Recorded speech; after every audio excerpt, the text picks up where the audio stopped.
The memories should be your own, and please feel free to share anything you feel is relevant and hold back on anything you feel should remain private. Throughout the interview, if you could please look at me, and if you feel like you have made a mistake, then feel free to restart your answer. If you would like me to repeat the question or don't fully understand what is being asked, then feel free for me to ask me to clarify. Are you in a comfortable position and ready to start? I am. Perfect. Okay. My name is Mozam, and I'm here with your name, and can you spell it for me, please? So my name is Janpal Basran. That's spelled Janpal and Basran. Okay, and we are here at Southall Town Hall, and today's day is the 11th of December 2017, and the time now is 2:17 p.m. Okay, I would like to start by asking you to tell me a bit about your background, what it is, and what it was like growing up, and where you were born, please. Okay, so I was born in sunny Hillingdon, a few miles away, in 1967. And after the first 6 to 9 months of my life, the family moved over to Southall. So essentially, I've lived in Southall in different locations for almost the last 50 years. Originally off what we would call Southall Broadway. So I grew up in some of that period that you were mentioning. Late 60s obviously is irrelevant, but early 70s, 80s and 90s definitely. So I saw a lot of the changes that started to engulf the town. Engulf's the wrong word. Take place in the town. Was schooled here. Got a brother and sister. We, as a family, we were very strong links with Southall. A very strong affinity to Southall. We owe a lot to the area, and happy to answer any specific questions. I think it was, I don't know how old I was, but we used to live on a road called Saxon Road, and my dad used to bring records home, so we had a record player, and one of my earliest memories was, I think, picking up these shiny black round things and smashing them.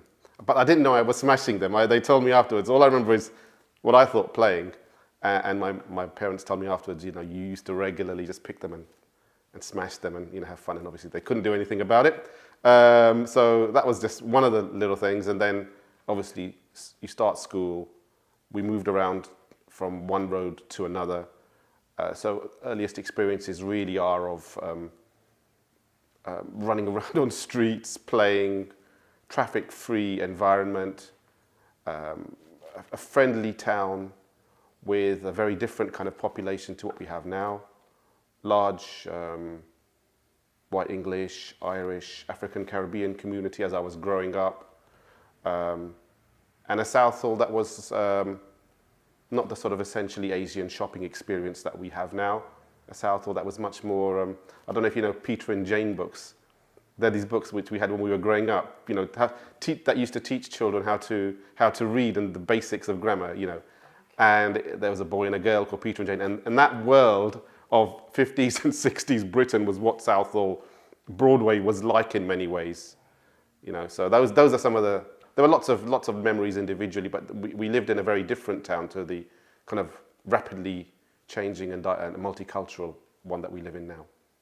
I remember once coming with my dad, walking down Southall Broadway, probably coming towards Southall Town Hall and being greeted by a policeman. As a child, an adult looks really big. And I just remember, I never forgot how polite and friendly he was. Never forgot that. So there were just little things which help kind of influence your view of the world and life. And I know now historically that the 70s were a difficult time for black and ethnic minority people in all sorts of ways. But as a kid, you're kind of sheltered from that, especially in Southall, where we already had quite a large and mixed population. So differences weren't really obvious. So it was a good and a very happy place for me and our our family to grow up in that period. Although I've said I've lived most of my life here in Southall, there was a very short period where we moved to Greenford. So this was probably early 70s. And we moved to Greenford, and we lived on a road called Stanhope Road, and it was not very far from the golf links housing estate, big housing estate. And in the 70s, that was a problem area. And even growing up into the 80s, that was a problem area, lots of rife with racism. And so when we were there, one of the things I remember most about Greenford, and this comes back to your question about friends and things, every day, we would have a group of what looked like adults, but they were probably teenagers, who would come to our house. My dad would be away working, so my mum couldn't speak English, 3 young children. I was 4, and they were younger, and they'd throw stones at the house, they'd shout, they'd swear, they were aggressive. And very fortunately for us, we had really lovely neighbours who were English, and they were very supportive. But that was a horrible time, but it stays with you. And then we moved to Southall, we came into Southall border, and it was peace, and it was so calm, and we made friends with kids who were from a whole range of backgrounds. So suddenly I had friends who came from a similar background, whose parents themselves had come from similar parts of the world, India, Pakistan, that sort of thing.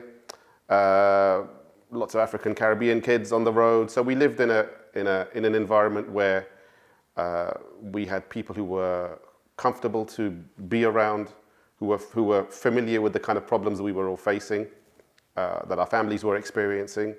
So lots of friends. And I just remember it being a time when we were very free and happy to go almost anywhere. We'd get on our bikes, go to the park, really no restrictions, no worries, none of the kind of anxieties that parents have now, that I have now, we all have. So it was a really good time, I think, to grow up as a child. And I think that a lot of the kids will remember, if you was to speak to them, would probably say a similar thing. Really, really good times for all of us. My parents both worked at the airport, and my dad worked for British Airways, so they get free tickets to fly abroad. And of course, surprise, surprise, nearly every summer we would go to our annual pilgrimage to India, and we'd be roasted alive. And I remember one year we went, and when I came back, my friends were speaking in a funny way. They were saying things like man and guy. I couldn't understand, where did this come from? And it coincided with a time when fast food was just emerging. So McDonald's and KFC, or Kentucky Fried Chicken, I should say, were just becoming visible and popular. And so that man sounds like a little thing, but actually they were talking, and every third word was, "Oh man, come on," And I was like, "Where did you learn this? You weren't saying this, 4 weeks ago." And that was just the first stages, I guess. And that was also, now that I think about it, I've never really thought about it in that way, that was probably also a time when more people had televisions and were being influenced by American subculture, culture programs around, especially those aimed at children. So the words that they were hearing were the words that they were using in the playground. And so we started seeing, that kind of language. After that, all sorts of things. As kids, you pick up, good and bad from your environment. I'm not saying I was an angel. We were all, using fruity language occasionally, right? We're all guilty of that. But I think it was around about, when would that be? Mid to late 70s that the Americanization of language started taking place. And then it's kind of snowballed. And, over time, now children use all kinds of words which, it takes you a dictionary and hours to figure out what they're saying. But yeah, I think that's how I recall it sort of happening and when it was happening. Okay. Did you ever visit a cinema in Southall? Oh yeah. Cinemas, we loved cinemas. Southall loved the 3 cinemas. So, you had the Dominion, Century and Liberty. And my uncle actually was a cameraman. So he was a cameraman at the Dominion. So we'd get in free, and the Dominion used to have this really lovely kind of lovely is not the right word, dark reddish interior, and we would go there frequently as a family. I can't remember where else eating-wise we might go, but I definitely recall going from the Dominion across the road. There's the Manor House and the Manor House grounds, which was a lovely little park, beautifully flowered and sculpted at the time and preserved.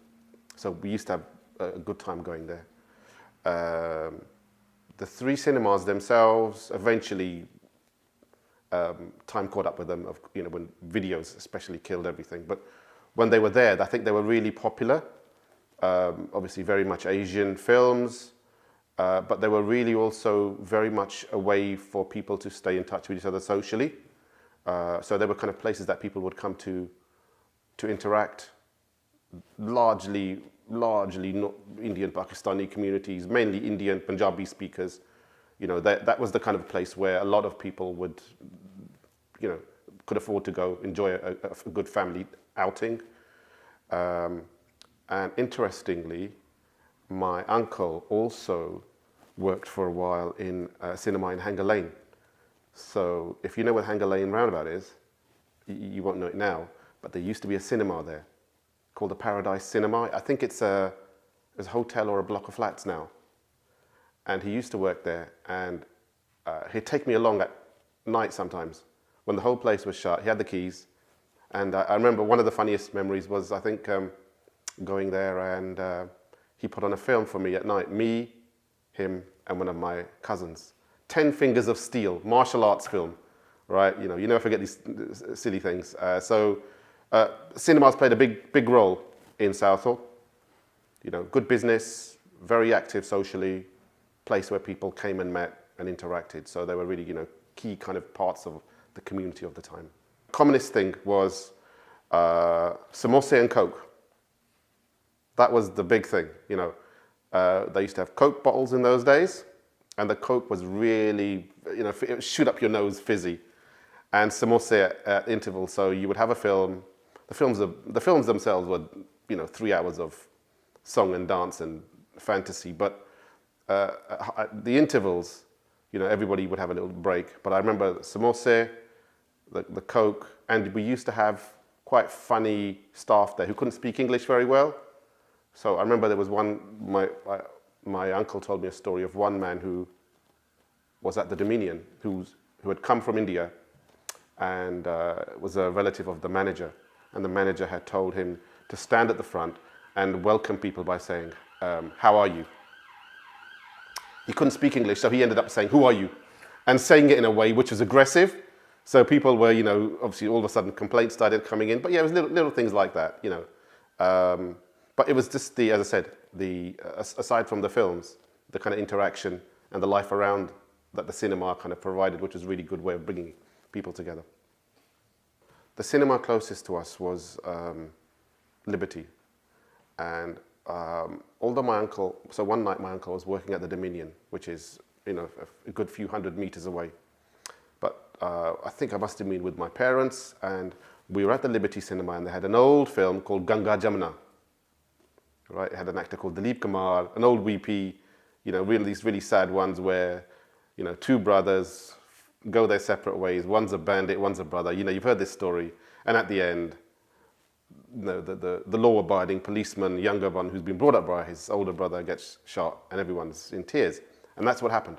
So I was with my brother, and in front of us, the cinema was packed, and there was a lady in front of me who was sobbing, and she couldn't control her tears. And my brother, who was younger than me, he was really bored, desperate to get out, and he wanted to go to my uncle at the other cinema. So we left. By the time we got to the Dominion, they had a film with an actor called Rajesh Khanna, and it was the end fight scene, what they would call dishum, dishum, dishum. And, then my brother was in his element. He was happy. But there were many films we saw over that period, lots and lots of Hindi films. Probably too many to name. Some funny, some a little bit scary for children, but always memorable. Fantasy, connection for many people with a place they've left. For some of us who hadn't even been there, connection with a place we'd heard so much about through our parents and grandparents. A way of reinforcing culture and social connections. So it wasn't just a film, it was the experience around it. But now, even now actually, Indian Hindi films are, adored throughout the Middle East, people in Africa.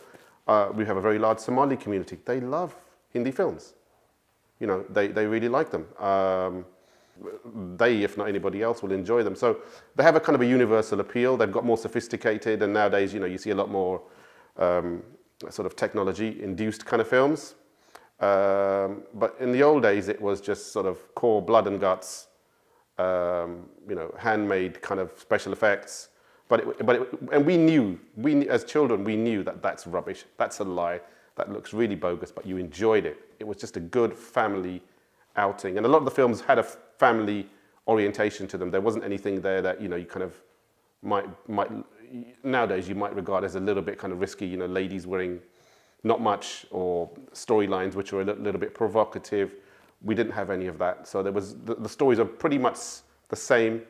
And so, it generated interest, and you were guaranteed an audience nearly every time. Their appearance, dress, the clothes you would wear. There was a period where, not me, but this actor Rajesh Khanna had a particular hairstyle, and lots of the young men at that time, including one of my uncles, he's got a lovely picture, lovely kind of hairstyle, and I thought, you look at it and you recognize who it is. So people were very influenced by those sorts of things. But more than that, I think it was that you learned about this strange land 6,000-7,000 miles away, and so it was picking up little bits of kind of historical, cultural influence. I think that was the lasting legacy of some of the cinema and the films. Yeah, I think probably those two things more than anything. I think there were some films which were vaguely historical in nature. And even if they weren't historically accurate, I think that was a time, remember, we didn't have the kind of television culture. We didn't have televisions, phones, computers. So, you pretty much as a child had to keep yourself busy. We read a lot more. So if there was something interesting we saw in a cinema, it might prompt us next time we went to the library to pick up books, to find out things about that topic, that subject, that person, if the information was available. So it kind of encouraged curiosity, encouraged, in some strange way, people to question, develop independence of thought. So I think that, it had an impact upon people's behavior, which was quite subtle, that we perhaps didn't realize so much then, but now upon reflection, if we were to look at it, see some of those films again, and in that kind of cultural bubble that we lived in the 70s, particularly early 80s, I think that a lot of us are probably, we're children of that era in many ways. And one of the other funny things is, I mentioned this film where you had the two brothers, but we had this kind of stereotypical thing that, if you're an elder boy, particularly in families, you had to be, more proper than proper. The younger ones could go around and do it, and actually that's the way it worked even in our family. So I was the eldest. I was always the one who was kind of careful about how I acted, always studying hard. My brother, he enjoyed himself all the way through, still does. And so, that is a kind of a reflection of some of the, as I said, the subtle storylines we picked up in films, but it happened in real life as well. So I don't know whether it was art mirroring real life or the other way around, but there was definitely a relationship between the media of the time and the way that a lot of us were living and growing up. Food was obviously a part of that as well. Oh God, Rocky, horror films, Indian, not so much. I think that was kind of the time when home entertainment and VCRs started coming in, that obviously we saw the decline of the cinemas very rapidly. It was really shocking. And they almost went, almost overnight, as it were. And all of a sudden we had these, videos came on, and that changed everything. From being an outgoing community, and one that went out to places to meet and interact, suddenly now you can have that experience by yourself at home. And it meant, I think, that people lost the knack of being able to talk, engage, and interact with others. A bit like the impact of mobile phones. It's kind of isolated people. Those kind of things, the cinemas, which had acted as a magnet for attracting people, now suddenly were gone. And a bit like pubs. A pub wasn't just a place where people went to drink. It was a place for interaction, mainly for men, admittedly. But when the pub goes, suddenly you're left to your own devices. And that's the situation that we all found ourselves in. That rather than going and meeting my neighbours over in a cinema or somewhere, we're now just in home, alone. And yeah, to a degree it's fun, but you lose your connections with other people.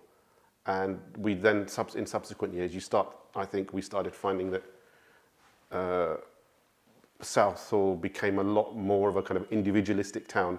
And we began to lose, as a community, those links that had brought and united people, and those experiences which kind of connected people. We started losing the knack of being able to maintain them. And things like this contributed towards that. So lots and lots of films. Sure, we enjoyed it while it lasted, but that was just the technology rampant. You couldn't do anything about it, and then of course it was a short while before, they went and DVDs and things like that sort of started coming in. So I guess if I was with my friends, we'd be watching Hollywood kind of films. If we were with the parents, it'd be Bollywood, even though that term didn't exist then. Just fun, interesting. The beauty of it was, unlike with the cinema, where if you found a film which was dull, you had to sit through the whole 3 hours. Now you could just off, out, put something else in. So, things became dispensable in a way. We didn't have the patience anymore to endure a social experience. Now everything was very quick, a bit like the fast food world that was emerging around us. So, the technology and the media also was fast. So yeah, sure, we had lots of fun films. I remember watching Rocky and, which Rocky was it?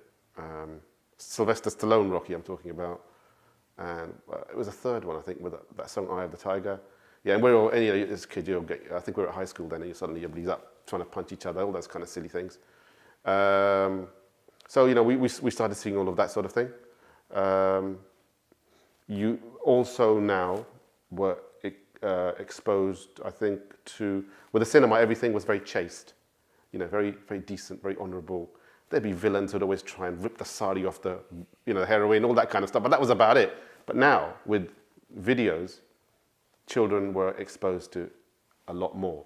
Horror films, porn, all sorts of stuff, that influences which they had never, would have been impossible, to access 10 years before. Suddenly a whole new world. So children being exposed to very kind of adult, sexualized themes, notions. So they were growing up a lot less innocent than, their brothers and sisters and kids from even a few years ago. So it kind of had a longer impact on the sort of psyche of people than we probably reckon. Southall's changed demographically, people-wise. So, historically, this is well before a lot of our times, but in the 20s, 30s, 1920s, 30s, people from Wales, migrants, mining communities came here. Then we know that in the 50s and 60s in London, but also in this area, we started seeing African Caribbean communities arrive. And even when I was a kid in the 70s, we had a strong African Caribbean community, strong in Old Southall. Shops, pubs, 60s, 70s. My parents came in the 60s, middle of the 60s. That was when Commonwealth-related Asian migration, and also from Eastern Africa, really kicked off in a big way. So we started seeing people from those brown and black-faced communities coming into Southall. We didn't know it at the time, but obviously when people come, others have to leave, and there probably was a displacement of some of the existing white communities, primarily. But then over time, as the area became more and more of a sort of Little India experience, we started seeing other people and other groups and other communities coming in. And the two biggest factors influencing the change were, I guess, closeness of Heathrow, biggest transport hub in the country. It's a few miles away, provides employment. And the other thing was housing. House prices here are still cheaper, even now, than Ealing Broadway. And private occupied housing is much, much higher here than anywhere else. So for those reasons, it was a place which kind of welcomed people from different parts of the world. 60s, 70s, the pace of the change was probably quick, but not blindingly quick. 20 years later, transport was cheaper and the change became much, much, much quicker. So you started seeing people from all parts of the world affected by strife. Middle East, mainly in Acton. We started seeing a growing Sri Lankan Tamil community in Southall. We also then, 10 years on, began seeing people from Central Europe, all those countries that were at strife with each other. So, Southall now is still hugely mixed overall, but the mixtures are changing. So I think it's moving away from being only kind of an Asian town. We still have obviously a massive Asian community, but we see a lot more. So that's influencing everything: business, places of worship, schools, the kind of facilities that we have in the area. So Southall's a town always of change and of communities who are sort of transient, in one day, gone the next. And we're just seeing another cycle of change. It's just that those cycles are becoming more and more rapid now than they were when I was a boy. So while the exterior of things appears the same, and it's interesting that a lot of the shops and businesses here, or the shops, I should say, the shop fronts, were built, early part of the last century. They're still here. It's just what's happened below, which has changed hugely. So I mentioned this thing about Peter and Jane, which kind of lost you. I could see from your face, right? So in the late 70s, when I was at Tudor Middle School, Sundays, all shops were shut. Wednesdays, we would have half day in Southall. Half day. Shops would be shut after half the day. We had one fishmonger. We had one children's clothes shop. We had one toy shop. We had a couple of shoe shops. And by then there were about 2 or 3 or 4 shops selling, fruit, veg, and sabji, right? Vegetable, right? It was even then a town where we had the remnants of English businesses, but within about 10 years that was gone. And suddenly we saw those shops occupied by Asian faces selling things for the by now growing Asian community. So physically, the appearance of the streetscape changed. With that, everything changed. Shop opening hours, Sunday trading. So all of that, the business community, the business environment, and the kind of facilities that were available for local people began to change. Also, we also saw lots of changes to public, so that's private business, but also to our public facilities, big changes.